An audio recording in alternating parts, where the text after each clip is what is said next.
వ్యభిచారం చేత పట్టబడినటువంటి ఒక స్త్రీని ప్రభు యొద్దకు తీసుకుని వచ్చినప్పుడు యేసుక్రీస్తు ప్రభువారు ఆమె మీద మోపబడిన నింద నేరారోపణ అంతటిని విన్న తర్వాత ఆయన ఒక మాట చెప్పాడు. ఆ మాట ఏంటి అని అంటే, మీలో పాపము చేయని వారెవరో మొదట ఆమె మీద రాయి వేయుడి. ఆ మాట ఎప్పుడైతే చెప్పారో వారి మనస్సాక్షి వారితో మాట్లాడుచున్నది. వెంటనే రాళ్ళన్నీ పడేసి అందరూ ఒకరి తర్వాత ఒకరు, పెద్దలు మొదలుకొని చిన్నల వరకు అందరూ వెళ్ళిపోయారు. అంటే దాని ఉద్దేశం ఏంటి? వారి పాపం వారిని పట్టుకుంది కాబట్టి అందరూ పాపం చేసిన వారే. ఇప్పుడు ప్రభు అయిన యేసుక్రీస్తు వారు ఒక్కరే మిగిలి ఉన్నారు. అయితే ఈయన పరిశుద్ధుడు కాబట్టి పాపమును ఆరోపణ చేయుట కొరకే ఆయన మొదటి రాయి వేస్తే తర్వాత ఆమె రాళ్లతో కొట్టబడి చంపబడాలి. కానీ ప్రభు అయిన యేసుక్రీస్తు వారు అక్కడ ఏమన్నారు అని అంటే, నేను కూడా నిన్ను శిక్షించను. ఆ మాటకు అర్థం ఏంటి?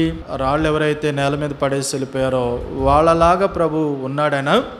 కానే కాదు. ఒక మాట చెప్పాలి అని అంటే, నేను ఎవరి మధ్య అయితే పెరిగానో, నా జీవితం ఎవరి మధ్య అయితే ఉంటూ వచ్చిందో వాళ్ళ దగ్గర నేను నా వ్యక్తిగత జీవితమును గురించి సవాలు చేయగలిగినప్పుడు మిగిలిన వాళ్ళు నా మీద ఎన్ని నిందలు వేసినప్పటికీ అవి అపనిందలే అవుతాయి తప్ప నిజమైనవి కావు. ఎందుకనంటే నేను పెరిగిన వాతావరణం నన్ను చూస్తున్న వారందరికీ తెలుసు. నాలో ఉన్న వంకరి, నాలో ఉన్న మోసము, నాలో ఉన్నటువంటి బలహీనత సమస్తము నా చుట్టూ ఉన్నవారు ఎరుగుదురు. వారి మధ్యనే నేను సవాల్ చేయగలిగినప్పుడు, వారే పాయింట్అవుట్ నేరారోపణ చేసి నిందించలేనప్పుడు మరికి ఎవరి నింద నిర్ధారణగా ఉండదు. కాబట్టి ప్రభు వారి మధ్యనే గంభీరంగా చెప్పారు, నాలో పాపం ఉన్నదని మీలో ఎవరైనా రుజువు చేస్తారు. ఈరోజు మనం అనుకుంటున్నటువంటి రీతిగా ప్రభువు పాపం చేసిన వాడైతే, అపవిత్రుడైతే ఆయన మీద నింద మోపేవాళ్ళు. ఇంకో మాట మనం చూడాలి. ప్రభు అయిన యేసుక్రీస్తు వారు సవాలు చేయటమే కాదు, మత్తయి సువార్త 26వ అధ్యాయం 60వ వచనం, అబద్ధ సాక్షులు అనేకులు వచ్చినను సాక్ష్యమేమీ దొరకలేదు.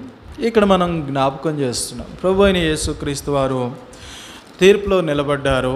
ఆయన మీద నేరారోపణ చేయడానికి అందరికీ అవకాశం ఉంది.